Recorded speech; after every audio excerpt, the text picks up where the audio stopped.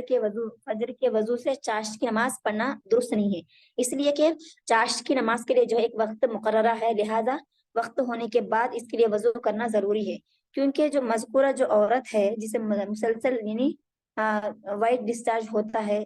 تو ایسی صورت میں وائٹ ڈسچارج یا کیا رطوبت خارج ہوتا ہے، تو ایسے عورت کا جو ہے حکم یہ ہے استحاضہ کے حکم میں ہوگا، کیونکہ نبی کریم صلی اللہ علیہ وسلم نے استحاضہ والی عورت کو جو ہے ہر نماز کے لیے جو ہے وضو کرنے کا حکم دیا ہے۔ اسی طرح اگر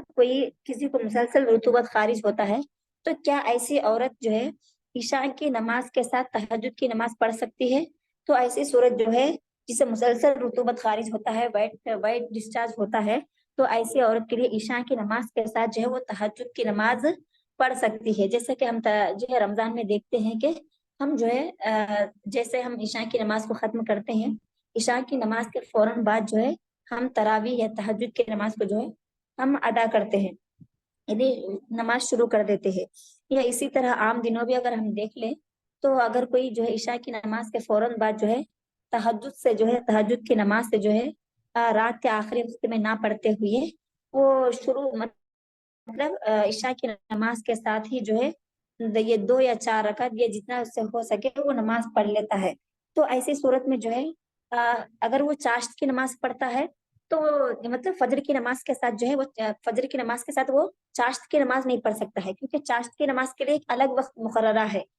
چاشت کے لیے، لیکن کیا ہے فجر کی نماز سے یعنی عشاء کی نماز کے ساتھ جو ہے وہ تہجد کی نماز پڑھ سکتا ہے، اس لیے کہ تہجد کا جو وقت ہے اور وہ تہجد کی جو نماز کا وقت جو عشاء کے فوراً بعد سے وہ شروع ہو جاتا ہے، اسی لیے اسے وضو کرنے کی ضرورت نہیں ہے۔ لیکن اگر کسی کو مسلسل آتا ہے تو اگر مسلسل آتا ہے ایسی صورت میں وضو بنایا ہے اس نے مسلسل اس کو رطوبت خارج ہوتی ہے تو اسے وضو بنانے کی ضرورت نہیں ہے، اسے اپنی نماز کو کنٹینیو کرنا ہے۔ لیکن اگر کسی کو مسلسل نہیں آتا، وقفے سے آتا ہے، تو اسے ہر نماز کے لیے جو ہے ہر نماز کے لیے ایک نئے وضو کے ساتھ جو ہے اسے نماز پڑھنا پڑے گا۔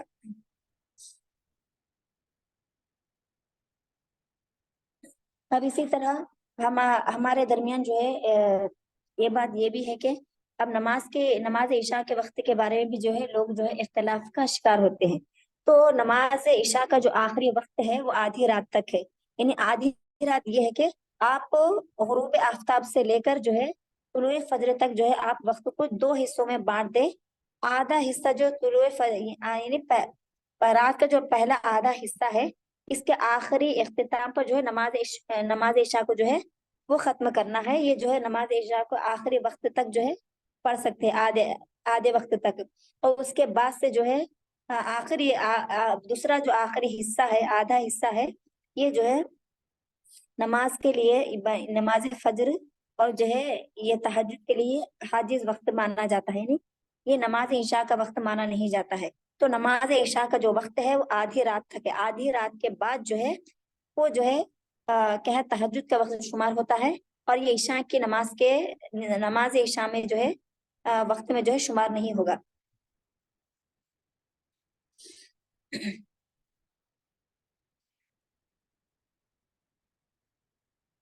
اسی طرح اگر کسی کو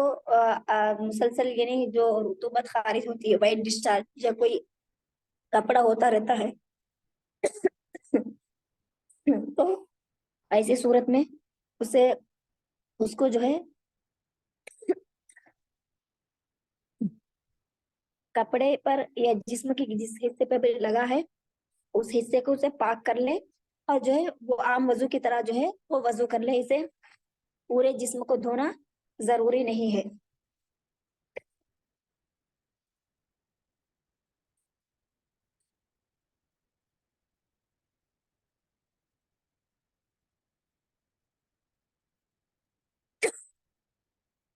اسی طرح ہمارے درمیان جو ہے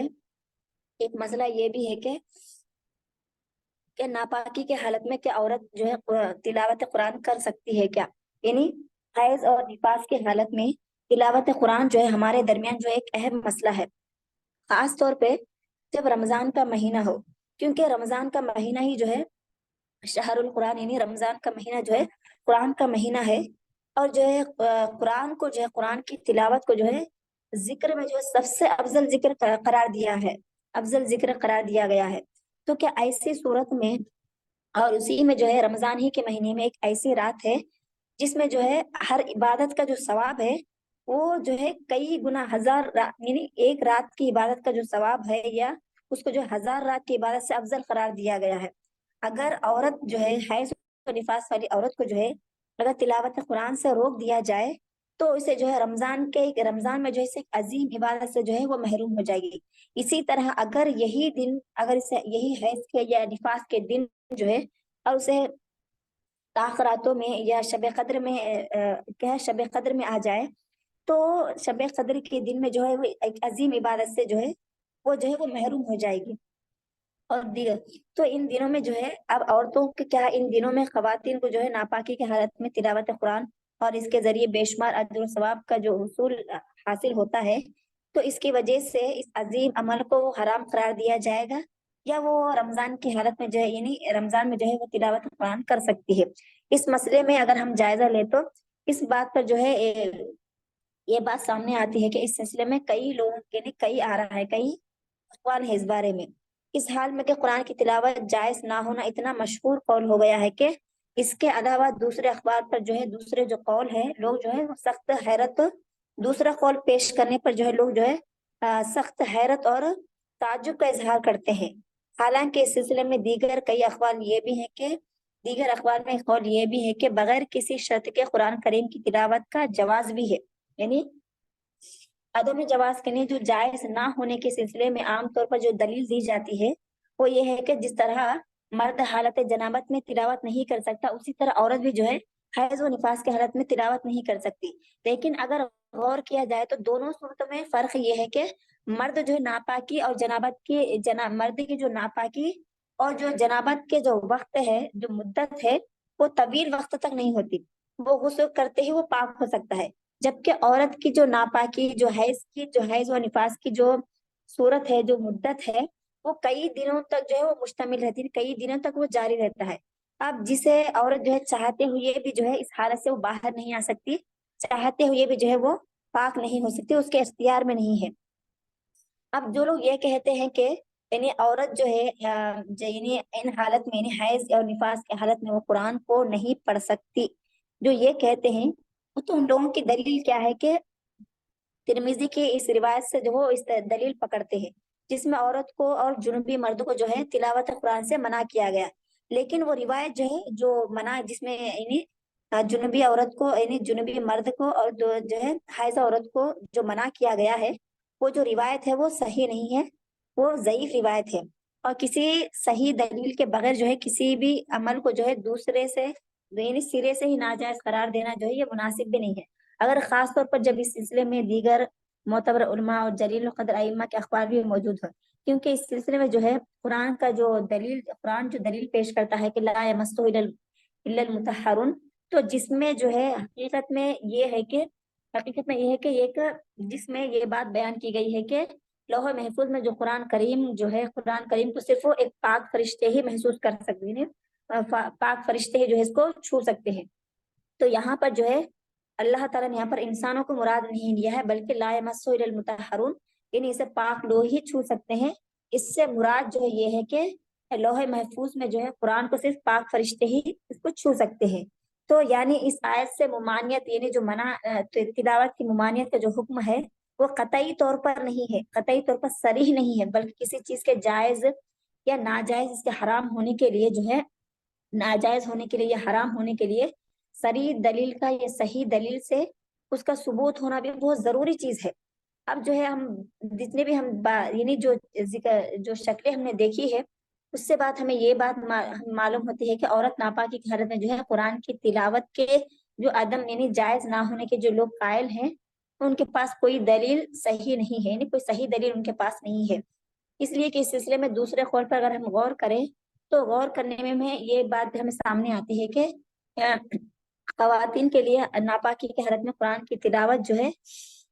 تلاوت جو ہے جائز ہے ناپاکی کی حالت میں، اس لیے کہ بغیر دلیل کے اسے حرام قرار دینا یہ درست نہیں ہو سکتا۔ اور اس وجہ سے بھی ہے کہ اس قول کے ماننے والوں میں جو ہے امام ابن تیمیہ، اور عصر حاضر میں جو ہے شیخ ابن باز، شیخ عثیمین اور بہت سے دیگر جلیل القدر اور معتبر علماء جو ہے اس بارے میں یعنی شامل ہے۔ لہٰذا ماہ رمضان کے اس آخری عشرے میں اور خاص طور پر شب قدر کی راتوں میں خواتین کو جو ہے تلاوت قرآن کریم کے ذریعے اجر ثواب حاصل کرنے اور اللہ کے تقرب کی اجازت دینے میں جو ہے کوئی حرج نہیں ہے۔ سے جو ہے یہی معلوم ہوتا ہے کہ جو ہے جتنے بھی ہم نے دلیلیں دیکھی ہیں لا یمسہ الا المطہرون، ہمارے درمیان اتنا بات یعنی اتنا مشہور ہو گیا ہے لوگوں کے درمیان کے یہی کہ اگر کوئی یہ کہتا ہے کہ نہیں حائضہ اور نفاس والی عورت اگر قرآن مجید کی تلاوت کر سکتی ہے تو لوگ جو ہے بہت تعجب کا یعنی تعجب کرتے ہیں، یعنی اس بات کو جو ہے مانتے نہیں ہیں، بہت تعجب کا اظہار کرتے ہیں، حیرت میں پڑ جاتے ہیں۔ تو ان لوگوں کو جو دلیل یہی ہے کہ جو روایت ان کے سامنے جو پیش کی جاتی ہے، دلیل پیش کی جاتی ہے کہ یعنی کہ مطلب جنبی اور جو ہے حیض و نفاس والی عورت جو ہے وہ قرآن کو جو ہے قرآن اور نماز یعنی نماز سے وہ رکے رہے، تو جنبی اور قرآن کی تلاوت سے جو یہ جو ہے دلیل پیش کی گئی ہے وہ جو ہے وہ ضعیف روایت ہے۔ اسی طرح جو لا یمسہ الا المطہرون جو بتایا گیا ہے کہ صرف پاک لوگ ہی چھو سکتے ہیں، تو اس میں یہ بتایا گیا ہے کہ اس سے مراد فرشتے ہیں۔ اس میں یہ بتایا ہے کہ لوح محفوظ میں پاک فرشتے ہی جو ہے اس کو چھوتے ہیں، تو اس سے مراد یہی ہے کہ اللہ تعالیٰ نے جو ہے عورتوں کو صرف دو چیزوں سے جو ہے منع کیا گیا ہے، یعنی اسے صرف ایک نماز سے روکا ہے اور ایک روزے سے روکا ہے۔ اب اس کے لیے قرآن کی تلاوت سے روکا ہے، اس کے بارے میں کوئی صریح دلیل جو ہے قرآن اور حدیث سے کہیں پر بھی ثابت نہیں ہے۔ جب تک ہمیں صحیح دلیل ہمیں نہ ملے تو ہم اس کو جو ہے ہم اس کو حرام قرار نہیں دے سکتے کہ ہم قرآن کی تلاوت نہیں کر سکتے۔ اب اسی طرح اب جو ہمارے درمیان اگر ہم قرآن کی تلاوت ہمیں قرآن کی تلاوت کرنا ہے تو اس میں جو ہے کچھ آداب کا بھی ہم جو ہے لحاظ کر سکتے ہیں، جیسے کہ آداب کا کیا لحاظ کر سکتے ہیں، جیسے کہ آپ قرآن کی تلاوت کر رہے ہیں تو تلاوت قرآن کے درمیان جو ہے آپ کو جو ہے دستانے وغیرہ کا آپ استعمال کر سکتے ہیں، کیسی صورت میں جب آپ قرآن کو مصحف کی شکل میں لے۔ لیکن اگر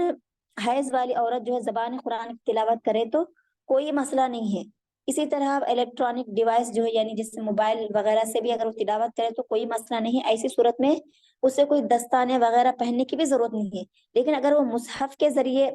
اگر مصحف ہاتھ میں لے کر وہ تلاوت کرے تو وہ دستانے وغیرہ کا یا کسی چیز کا جو ہے وہ سہارا لے کر جو ہے وہ قرآن مجید کی وہ تلاوت کر سکتی ہے۔ اسی طرح اگر قرآن جو ہے بعض حیض والی عورتوں کو جو ہے قرآن کے متعلق کئی کام ہو سکتے ہیں، جیسے کہ عورت جو ہے قرآن آیت لکھ سکتی ہے، بچوں کو ناظرہ پڑھا سکتی ہے، قرآن کی تجوید پڑھا سکتی ہے، درس قرآن تفسیر دینا، یا کسی کو اٹھا کر مصحف دینا پڑے تو وہ صفائی کے وقت یہ قرآن مجید کو ایک جگہ سے دوسری جگہ رکھنا ہے، تو یہ تمام کام جو ہے حائضہ عورت یا نفاس والی عورت جو ہے کر سکتی ہے۔ اگر اسے اگر اسے جو ادب کا خیال ہو تو وہ جو ہے مصحف کو ہاتھ میں لینے سے پہلے وہ دستانے کا وہ استعمال آرام سے وہ کر سکتے، دستانے کا استعمال کرتے ہیں وہ آرام سے جو ہے قرآن مجید کو وہ چھو سکتی ہے۔ یہ حیض اب جو ہے اسی طرح حیض کی حالت میں آیت سجدے کی تلاوت بھی وہ کر سکتی ہے، کیونکہ سجدے تلاوت کر سکتی ہے، اور سجدے تلاوت کے لیے جو ہے طہارت شرط نہیں ہے۔ نیز اب یہ بھی معلوم ہے کہ سجدے تلاوت جو ہے ہمیں یہ بھی معلوم ہے کہ سجدے تلاوت جو ہے یہ واجب نہیں ہے، اگر کوئی اسے چھوڑتا ہے تو یہ گنہگار بھی نہیں ہوگا، یعنی اگر قرآن کی تلاوت کے درمیان سجدے تلاوت آتا ہے تو وہ چھوڑ بھی سکتی ہے اور اس کو سجدے تلاوت بھی کر سکتی ہے، اس لیے کہ سجدے تلاوت کے لیے پاکی بھی شرط نہیں ہے۔ اب اسی طرح جو ہے پرانی آیت جو ہے حیضہ جو عورت ہے پرانی آیت جو ہے وہ دوسروں پر پڑھ کر جو ہے دم کر سکتی ہے۔ اب اسی طرح اب یہ بھی کوئی مسئلہ نہیں ہے، اسی طرح عورت جو ہے حیض کی حالت میں ہو تو اس پر دم بھی کیا جا سکتا ہے، یعنی وہ خود بھی قرآن کی آیت پڑھ کر جو ہے دوسروں پر دم کر سکتی ہے، اور یا اس پر بھی کوئی جو ہے قرآن مجید کی آیت پڑھ کر اس پر بھی کوئی دم کیا جا سکتا ہے۔ اس لیے کہ حضرت عائشہ رضی اللہ عنہ کہتے ہیں کہ رسول صلی اللہ علیہ وسلم جو ہے میں حالت حیض میں ہوتی تھی اور رسول صلی اللہ علیہ وسلم میرے گود میں سر رکھ کر جو ہے قرآن مجید کی تلاوت کیا کرتے تھے۔ اس سے یہ معلوم ہو رہا ہے کہ قرآن مجید کی تلاوت ہم سن سکتے ہیں اور پڑھ بھی سکتے ہیں، ہم قرآن مجید کی تلاوت کر سکتے ہیں۔ اگر عورت کو جو ہے تلاوت قرآن مجید سے روکا جائے تو اسی طرح جو ہے وہ صبح شام کے کئی اذکار سے وہ جو محروم رہ جائے گی، پھر رات کے اذکار سے جو ہے رات کے جو اذکار ہے جس میں جو ہے ہمیں قرآن مجید کا تلاوت کا ہمیں حکم دیا گیا ہے اس سے وہ محروم ہو جائے گی۔ اور صبح شام کے اذکار میں جو تلاوت قرآن مجید آتی ہے اس سے وہ محروم ہو جائے گی۔ ان تمام دلیلوں سے یہی ثابت ہوتا ہے کہ ہمیں کوئی صریح اور واضح دلیل اس بارے میں نہیں ہے کہ عورت جو ہے، حائضہ عورت یا نفاس والی عورت جو ہے قرآن مجید کی تلاوت نہیں کر سکتی ہے، ایسا کوئی صریح واضح دلیل نہیں ہے۔ اس لیے جو ہے عورت جو ہے بآسانی جو ہے حیض کی حالت میں بھی، نفاس کی حالت میں بھی جو ہے قرآن مجید کی تلاوت وہ بآسانی کر سکتی ہے۔ اسی طرح یہی بھی بتایا گیا ہے کہ اور جو ہے مومن جو ہے وہ ناپاک نہیں ہوتا ہے، اس لیے کہ حیض و نفاس کی حالت میں جو عورت جو ہے حکمن پاک ہی رہتی ہے۔ اس لیے کہ رسول صلی اللہ علیہ وسلم نے کیا فرمایا، انما المؤمن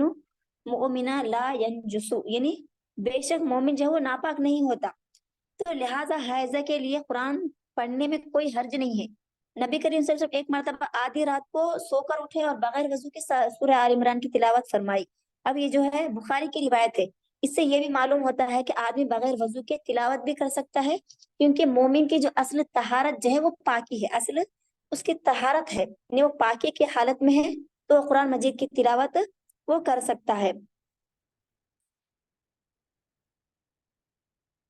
جبکہ ایک مومن عورت بحالت حیض میں، یعنی بحالت حیض میں بھی وہ پاک ہی ہوتی ہے، یعنی حیض کی حالت میں بھی وہ پاک ہی ہوتی ہے، تو وہ قرآن مجید کی تلاوت کر سکتی ہے۔ اور لیکن البتہ اسلام نے جن چیزوں سے اسے منع کیا ہے، بس انہی وہ کیا ہے، وہ نماز اور روزہ ہے، ان دو چیزوں سے جو ہے وہ رکی رہے گی۔ یہ جو ہے ہمارے درمیان جو ہے رمضان کے مہینے میں جو ہے خاص کر عورتوں کو جو ہے یعنی پیش آنے والے مسائل ہیں، جس کو جو ہے میں آپ کے سامنے رکھی ہوں۔ اب میں آخر میں اللہ رب العزت سے دعا کرتی ہوں کہ اللہ تعالیٰ ہم تمام لوگوں کو رمضان سے پہلے ہی یا رمضان میں ہی جو ہے وقت سے پہلے ہی جو ہے ہمیں تمام مسائل کو، عورتوں کو، یعنی ہر انسان کو جو ہے اپنے تمام مسائل کو رمضان یا روزے یا حیض کے متعلق، نفاس کے متعلق تمام مسائل کو جو ہے پاکی کی طہارت کے متعلق تمام مسائل کو پہلے سے جاننے کی ہمیں توفیق عطا فرمائے، اور ان مسائل کو سمجھتے ہوئے اس پر عمل کرنے کی ہمیں توفیق عطا فرمائے۔ اللہ تعالی ہم تمام لوگوں کو جو ہے جو بھی بیمار ہیں ہم میں سے ان تمام کو شفاء کاملہ اور عاجلہ عطا فرمائے، اور ہم تمام سے اس رمضان میں زیادہ سے زیادہ نیک اعمال کرنے کی ہمیں توفیق عطا فرمائے، اور ان اعمال کو جو ہمیں قبولیت کا شرف اللہ تعالی ہمیں بخشے، آمین ثم آمین۔ ربنا تقبل منا انك انت السميع العليم وتب علينا انك انت التواب الرحيم۔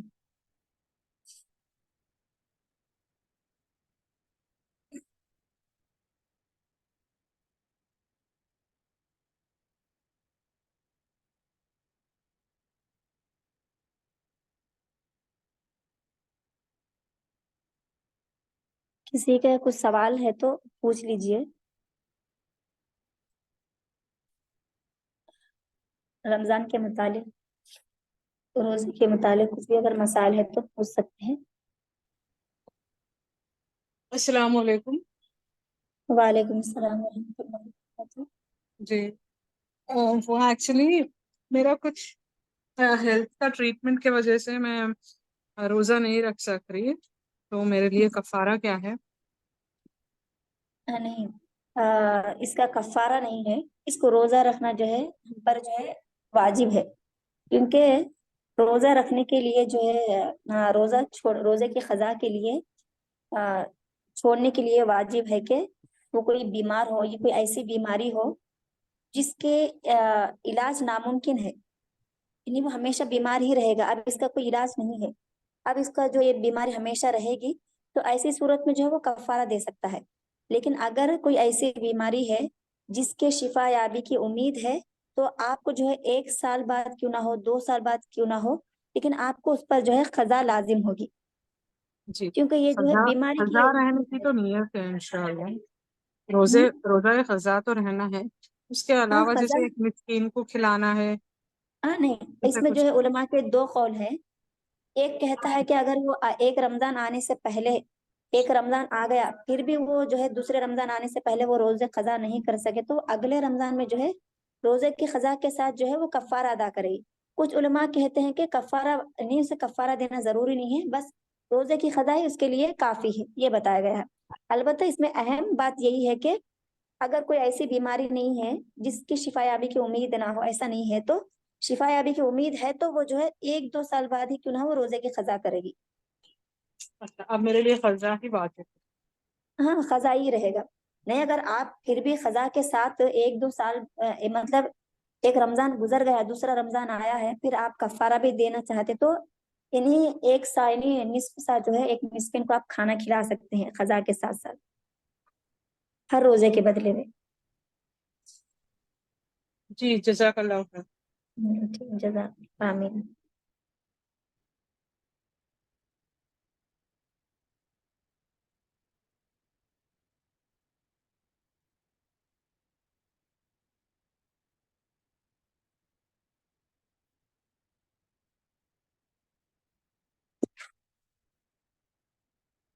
ٹھیک ہے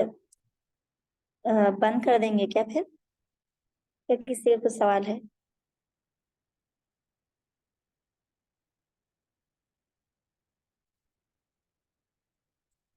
ٹھیک ہے پھر بند کر دیتے ہیں کسی کو کچھ سوال نہیں ہے تو. السلام علیکم ورحمۃ اللہ وبرکاتہ.